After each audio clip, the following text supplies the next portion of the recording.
ಹಣ ಹಣ ಯಾರಿಗೆ ಬೇಡ? ಹಣ ಅಂತ ಅಂದರೆ ಎಲ್ಲರಿಗೂ ತುಂಬಾ ಇಷ್ಟ. ಸೊ ಮನಿ ಇದ್ರೆ ನಾವೇನು ಮಾಡ್ಬೋದು, ನಾವು ಅಂದ್ಕೊಂಡ ಹಾಗೆ ನಾವು ಇರ್ಬೋದು. ಸೊ ಅದೇ ಹಣನ ನಾವು ಸೇವಿಂಗನ್ನು ಮಾಡಿ ಅದರಿಂದ ನಾವು ದೀಪಾವಳಿಯನ್ನು ಹೇಗೆ ವಿಜೃಂಭಣೆಯಿಂದ ಆಚರಿಸ್ಬೋದು ಅಂತ ನಾನಿವತ್ತು ನಿಮಗೆ ಕೆಲವೊಂದು ಟಿಪ್ಸ್ಗಳನ್ನ ಹೇಳ್ತೀನಿ. So welcome back to my channel. ನಾನು ಪೂಜಾ. ಸೊ ಫ್ರೆಂಡ್ಸ್, ಇವಾಗ ಹಣ ಅಂತ ಅಂದರೆ ನಮಗೆ ತುಂಬಾ ಮುಖ್ಯ ಆಗಿದೆ. ಇನ್ನು ನಮ್ಮ ಹಿಂದೂ ಧರ್ಮದಲ್ಲಿ ನಾವು ಸುಮಾರು ಹಬ್ಬಗಳನ್ನು ಆಚರಿಸ್ತೀವಿ. ಇವಾಗ ದಸರಾ ಆಯಿತು, ಇನ್ನು ಮುಂದೆ ದೀಪಾವಳಿ ಅಂತ ಬರುತ್ತೆ. ಸೊ ದೀಪಾವಳಿಗೆ ತುಂಬ ಶಾಪಿಂಗ್ ಮಾಡೋದಿರುತ್ತೆ, ಹಾಗೆಯೇ ತುಂಬ ಥರದ ವಸ್ತುಗಳನ್ನು ನಮಗೆ ತರೋದಿರುತ್ತೆ. ಸೊ ಅದಕ್ಕಾಗಿ ನಮ್ಗೆ ಏನು ಬೇಕಾಗಿರುತ್ತೆ? ಹಣ ಬೇಕು. ಆದರೆ ಆ ಹಣವನ್ನು ಸೇವ್ ಮಾಡಿ ನಾವು ದೀಪಾವಳಿಯಲ್ಲಿ ನಮಗೆ ಬೇಕಾದಂಥ ವಸ್ತುಗಳನ್ನ ನಾವು ಖರೀದಿ ಮಾಡ್ಕೊಳ್ಬೋದು. ಹಾಗಿದ್ರೆ ಬನ್ನಿ, ನಾನು ನಿಮಗೆ ಕೆಲವೊಂದು ಟಿಪ್ಸ್ಗಳನ್ನು ಇಲ್ಲಿ ಕೊಡ್ತೀನಿ. ಸೊ ಟಿಪ್ ನಂಬರ್ 1, ದುಡ್ಡನ್ನು ಉಪಯೋಗಿಸ್ಬೇಕು. ಹಾಗಿದ್ರೆ ದುಡ್ಡನ್ನು ಯಾವ ರೀತಿಯಾಗಿ ಉಪಯೋಗಿಸ್ಬೇಕು? ನಿಮಗೆ ಒಂದು ಯೋಚನೆ ಆಗ್ತಾ ಇರ್ಬೋದು, ದುಡ್ಡನ್ನು ಉಪಯೋಗಿಸಿ ದುಡ್ಡೇ ತಾನೇ ನಾವು ಉಪಯೋಗಿಸ್ತೀವಿ ಅಂತ ನೀವು ಅಂತ ಇರ್ಬೋದು. ಆದರೆ ಇಲ್ಲಿ ಕ್ಯಾಶ್ಲೆಸ್ ವ್ಯವಹಾರನ ಮಾಡ್ತೀವಿ. ಸೊ ಎಲ್ಲ ಕಡೆ ನಾವು ಆನ್ಲೈನ್ ಪೇಮೆಂಟನ್ನು ಮಾಡ್ತೀವಿ. ಸೊ ಅದ್ರ ಬದಲಾಗಿ ನಾವಿಲ್ಲಿ ದುಡ್ಡನ್ನು ಉಪಯೋಗಿಸ್ತಾ ಇರಬೇಕು. ಫಾರ್ ಎಕ್ಸಾಂಪಲ್, ನಾವಿಲ್ಲಿ ಇವಾಗ ನಾನು 2,000 ರೂಪಾಯಿ ಸೀರೆನ ತೊಗೊಂಡಿದ್ದೀನಿ ಅಂತ ಅಂದರೆ ಅಲ್ಲಿ ನಾನು ಆನ್ಲೈನ್ ಪೇಮೆಂಟನ್ನು ಮಾಡ್ತೀನಿ. ಆನ್ಲೈನ್ ಪೇಮೆಂಟ್ ಮಾಡಿದಾಗ ಅದು ನನ್ನ ಮೊಬೈಲ್ನಿಂದ ಹಣ ಹೋಗುತ್ತೆ. ಆವಾಗ ನನಗೆ ಗೊತ್ತಾಗಲ್ಲ ಅಲ್ಲಿ ನಾನು 2,000 ರೂಪಾಯಿ ಕೊಡ್ತಾ ಇದ್ದೀನಿ ಅಂತ ಹೇಳಿ. ಅದೇ ನಾನು ನನ್ನ ಪರ್ಸಿಂದ 2,000 ರೂಪಾಯಿ ಕೊಟ್ಟರೆ ನನಗಲ್ಲಿ ಗೊತ್ತಾಗುತ್ತೆ ಅಲ್ಲಿ ನಾನು ತುಂಬ ಹಣವನ್ನು ಅಲ್ಲಿ ಕೊಡ್ತಾ ಇದ್ದೀನಿ ಅಂತ ಹೇಳಿ. ಆವಾಗ ನನಗೆ ಒಂದು ಯೋಚನೆ ಆಗುತ್ತೆ, ನನ್ನ ಬಜೆಟ್ನಲ್ಲಿ ಇವಾಗ ನಾನು ಇಷ್ಟು ತೊಗೊಳೋದು ಬೇಡ, ನಾನು ಏನು ಮಾಡ್ತೀನಿ ಅದಕ್ಕಿಂತ ಸ್ವಲ್ಪ ಕಡಿಮೆ ಬೆಲೆದು ತೊಗೊಳ್ತೀನಿ ಅಂತ ಗೊತ್ತಾಗುತ್ತೆ. ಸೊ ಇದರಿಂದ ನಮ್ಮ ಇಲ್ಲಿ ಹಣ ಕೂಡ ಸೇವ್ ಆಯಿತು, ಹಾಗೆಯೇ ನಮ್ದು ಇಲ್ಲಿ ದೀಪಾವಳಿ ಶಾಪಿಂಗ್ ಕೂಡ ಆಯಿತು ಅಲ್ವಾ. ಸೊ ಈ ಟಿಪ್ನಿಂದ ನಿಮಗೆ ಹಣ ಕೂಡ ಇಲ್ಲಿ ಉಳಿತಾಯ ಆಗುತ್ತೆ. ಟಿಪ್ ನಂಬರ್ 2,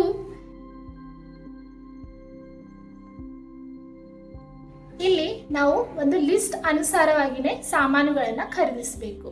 ಹೌದು, ಇವಾಗ ನಾವೇನು ಮಾಡ್ತೀವಿ, ನಮಗೆ ಏನಾದರೂ ಸಾಮಾನುಗಳು ಬೇಕಾದಾಗ ನಾವು ಒಂದು ಲಿಸ್ಟನ್ನು ಮಾಡ್ಕೊಂಡಿರ್ತೀವಿ. ಸೊ ಆ ಲಿಸ್ಟ್ ಅನುಸಾರವಾಗಿ ನಾವು ಡಿಮಾರ್ಟ್ಗೋ ಅಥವಾ ಇಲ್ಲ ಅಂತಂದರೆ ಮಾರ್ಕೆಟ್ಗೋ ಹೋಗಿ ನಾವು ಆ ಸಾಮಾನುಗಳನ್ನು ಖರೀದಿಸ್ತೀವಿ.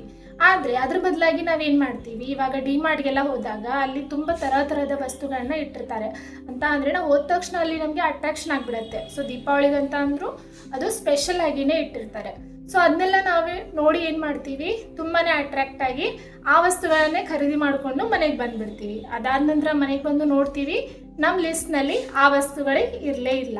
ಆವಾಗ ನಾವೇನು ಮಾಡ್ತೀವಿ, ಯೋಚನೆ ಮಾಡ್ತಾನೆ ಕೂತ್ಕೊಳ್ತೀವಿ, ಅಯ್ಯೋ ನನಗೆ ಬೇಕಾಗಿರೋ ವಸ್ತುಗಳನ್ನ ತೊಗೊಳ್ಳೋ ಬದಲಿಗೆ ನಾನು ಬೇರೆ ವಸ್ತುಗಳನ್ನ ತೊಗೊಂಡ್ಬಂದಿದ್ದಿಲ್ಲಪ್ಪ ಅಂತ ನಮಗೆ ಅನ್ನಿಸ್ತಾ ಇರುತ್ತೆ.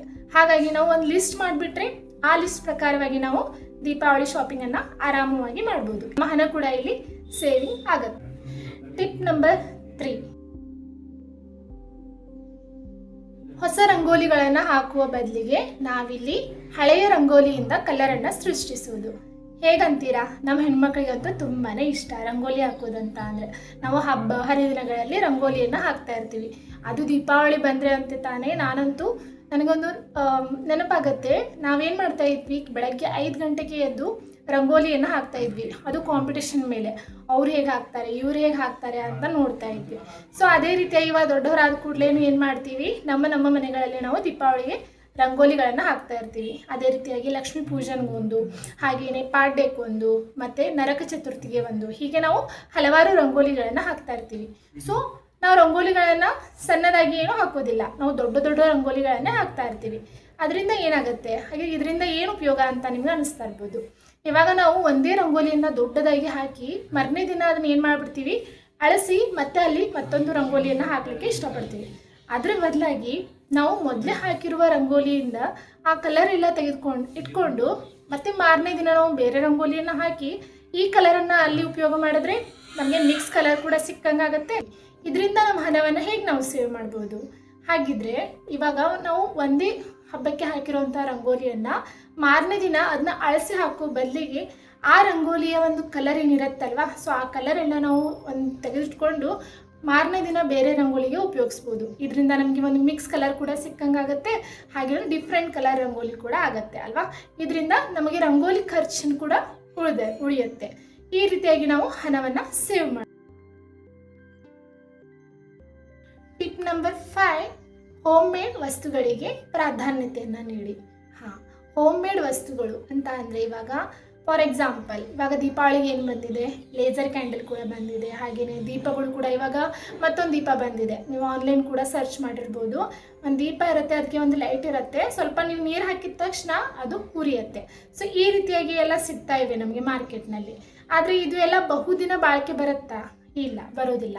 ಇದೇನಾಗುತ್ತೆ, ಈ ದೀಪಾವಳಿಗೆ ನಾವು ಆ ದೀಪಗಳನ್ನ ಉಪಯೋಗಿಸ್ತೀವಿ, ಆಮೇಲೆ ಮುಂದಿನ ವರ್ಷ ಸಿಗುವುದೇ ಇಲ್ಲ. ಹಾಗಾಗಿ ಬಹುದಿನ ಬಾಳಿಕೆ ಬರುವಂಥ ವಸ್ತುಗಳನ್ನು ನಾವು ಖರೀದಿ ಮಾಡಬೇಕು.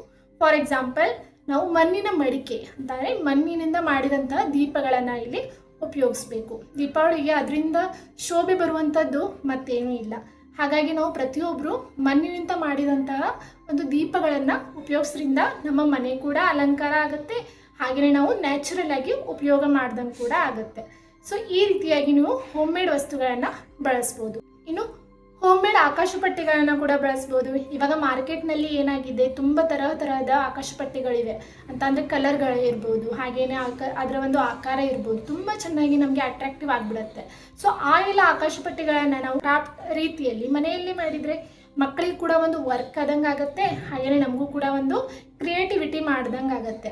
ಸೊ ಈ ರೀತಿಯಾಗಿ ನಾವು ಮನೆಯಲ್ಲಿಯೇ ವಸ್ತುವನ್ನು ಉಪಯೋಗಿಸಿ ಬಳಸೋದ್ರಿಂದ ಇಲ್ಲಿ ನಮ್ಮ ಹಣ ಕೂಡ ಉಳಿತಾಯ ಆಗುತ್ತೆ. ಫಾರ್ ಎಕ್ಸಾಂಪಲ್ ಇವಾಗ ಮಣ್ಣಿನ ದೀಪಗಳು ಇರುತ್ತೆ.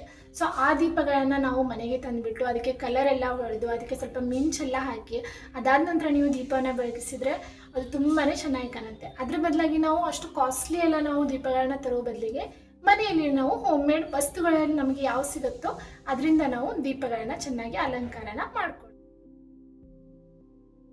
ಇನ್ನು ಕೊನೆಯದಾಗಿ ಟಿಪ್ ನಂಬರ್ 6, ಸರ್ಚಿಂಗ್ ಮಾಡೋದನ್ನು ಕಲಿಬೇಕು. ಹೌದು, ನಾವು ಪ್ರತಿಯೊಂದರಲ್ಲೂ ಸರ್ಚಿಂಗ್ ಮಾಡೋದನ್ನು ಕಲಿಲೇಬೇಕು. ಇದು ಹೆಣ್ಮಕ್ಳಿಗಂತೂ ತುಂಬಾ ಇಂಪಾರ್ಟೆಂಟ್ ಆಗಿರುವಂಥ ಟಿಪ್ ಆಗಿದೆ. ಯಾಕೆ ಅಂದರೆ ಇವಾಗ ಮಾರ್ಕೆಟ್ನಲ್ಲಿ ಕೂಡ ಅದೇ ವಸ್ತು ಸಿಗುತ್ತೆ, ಅದೇ ರೀತಿಯಾಗಿ ಆನ್ಲೈನ್ನಲ್ಲಿ ಕೂಡ ಅದೇ ರೀತಿ ವಸ್ತುನೇ ಸಿಗುತ್ತೆ. ನಾನಂತೂ ಸರ್ಚಿಂಗ್ ಮಾಡ್ತಾನೆ ಇರ್ತೀನಿ. ಇವಾಗ ನಾನು ಮಾರ್ಕೆಟ್ನಲ್ಲಿ ಯಾವುದಾದ್ರೂ ವಸ್ತು ನೋಡ್ಕೊಂಡು ಬಂದೆ ಅಂತ ಅಂದರೆ ಆ ವಸ್ತು ಆನ್ಲೈನ್ನಲ್ಲಿ ಎಷ್ಟು ಪ್ರೈಸ್ ಇದೆ ಅಂತ ನೋಡ್ತೀನಿ. ಅದಾದ ನಂತರ ಅದಕ್ಕೆ ಮತ್ತು ಇದಕ್ಕೆ ಒಂದು 20 ರೂಪಾಯಿ ಡಿಫ್ರೆನ್ಸ್ ಇದ್ರೂ ಕೂಡ ನಮಗೆ ತುಂಬಾ ಉಪಯೋಗ ಆಗುತ್ತೆ. ಆದ್ದರಿಂದ ನಾವು ಸರ್ಚಿಂಗ್ ಮಾಡೋದನ್ನು ಕಲಿತಾನೆ ಇರಬೇಕು. ಇನ್ನು ಮಾರ್ಕೆಟ್ನಲ್ಲಿ ಏನು ಮಾಡ್ತಾರೆ, ತುಂಬಾ ಮಾರ್ಕೆಟ್ ಮಾಡೋ ಜನ ಅವರು ತುಂಬಾ ಬ್ರೈನ್ ವಾಶ್ ಮಾಡ್ತಾ ಇರ್ತಾರೆ. ಅಂತ ಅಂದರೆ ಇದು ತೊಗೊಂಡ್ರೆ ಇದು ಫ್ರೀಯಾಗಿ ಕೊಡ್ತೀವಿ, ಅದು ತೊಗೊಂಡ್ರೆ ಅದು ಫ್ರೀಯಾಗಿ ಕೊಡ್ತೀವಿ, ಅಥವಾ ನೀವು ಈ 2 ಟಾಪ್ಗಳನ್ನು ತೊಗೊಂಡ್ರೆ ನಿಮಗೆ 1 ಟಾಪನ್ನು ನಾವು ಫ್ರೀಯಾಗಿ ಕೊಡ್ತೀವಿ. ಆದರೆ ಅವರು ಅದರಲ್ಲಿ ಬರುವಂಥ ಡಿಸ್ಕೌಂಟನ್ನು ತೆಗೆದುಕೊಂಡು ನಿಮಗೆ ಅವರು ಕೊಡ್ತಾ ಇರ್ತಾರೆ. ನಾವೇನು ಮಾಡ್ತೀವಿ, ನಮ್ಗೆ ಬೇಕಾಗಿರೋ ವಸ್ತುನ ತೊಗೊಳ್ಳೋ ಬದಲಿಗೆ ನಾವು ಅದೇ ವಸ್ತುನ ತೊಗೊಂಡು ಮನೆಗೆ ಬಂದುಬಿಡ್ತೀವಿ. ಅದಾದ ನಂತರ ನಾವು ಯೋಚನೆ ಮಾಡ್ತಾ ಕೂತ್ಕೊಳ್ತೀವಿ. ಅದ್ರ ಬದಲಾಗಿ ಏನು ಮಾಡಬೇಕು, ಅಲ್ಲಿ ಇರುವಂಥ ವಸ್ತುವಿನ ಬೆಲೆ ಎಷ್ಟಿದೆ ಅಂತ ನೋಡಿಕೊಂಡು ಆನ್ಲೈನ್ನಲ್ಲಿ ನೀವು ಸರ್ಚ್ ಮಾಡ್ಬೋದು. ಇವಾಗ ನೀವು ಇಮೇಜನ್ನು ಕೂಡ ಮೀಶೋದಲ್ಲಿ ಹಾಕಿ ಸರ್ಚ್ ಮಾಡ್ಬೋದು. ಅದರಿಂದ ಕೂಡ ನಿಮಗೆ ಉಪಯೋಗ ಆಗುತ್ತೆ, ನಿಮಗೆ ಪ್ರೈಸ್ ಕೂಡ ಗೊತ್ತಾಗುತ್ತೆ. ಸೊ ನಿಮಗೆ ಸ್ವಲ್ಪ ಡಿಫ್ರೆಂಟ್ ಆಗಿದೆ ಅಥವಾ ನಿಮಗೆ ಇವಾಗ ಅರ್ಜೆಂಟ್ ಬೇಕು ಅಂತ ಅಂದರೆ ನೀವು ಅದನ್ನು ತೊಗೊಳ್ಬೋದು. ಇಲ್ಲಾಂದರೆ ನಿಮ್ಮ ಬಜೆಟ್ನಲ್ಲಿ ಅದನ್ನ ಸ್ವಲ್ಪ ಕಡಿಮೆ ಇರೋದನ್ನ ಕೂಡ ಖರೀದಿನ ಮಾಡ್ಕೋಬೋದು. ಈ ಎಲ್ಲ ಟಿಪ್ಸ್ಗಳನ್ನ ಉಪಯೋಗಿಸ್ಕೊಂಡು ನಿಮ್ಮ ದೀಪಾವಳಿಗೆ ನೀವು ಹಣವನ್ನು ಸೇವ್ ಮಾಡ್ಬೋದು. ಅದೇ ರೀತಿಯಾಗಿ ದೀಪಾವಳಿ ಹಬ್ಬಕ್ಕೆ ನೀವು ಬೇಕಾದಂತಹ ನೀವು ಖರೀದಿಗಳನ್ನು ಕೂಡ ಮಾಡ್ಬೋದು, ಹಾಗೆಯೇ ಶಾಪಿಂಗ್ ಕೂಡ ಮಾಡ್ಬೋದು. ಸೊ ಈ ಎಲ್ಲ ಟಿಪ್ಸ್ ನಿಮಗೆ ಹೇಗೆ ಅನ್ನಿಸ್ತು ಅಂತ ನನಗೆ ಕಮೆಂಟ್ ಮಾಡಿ.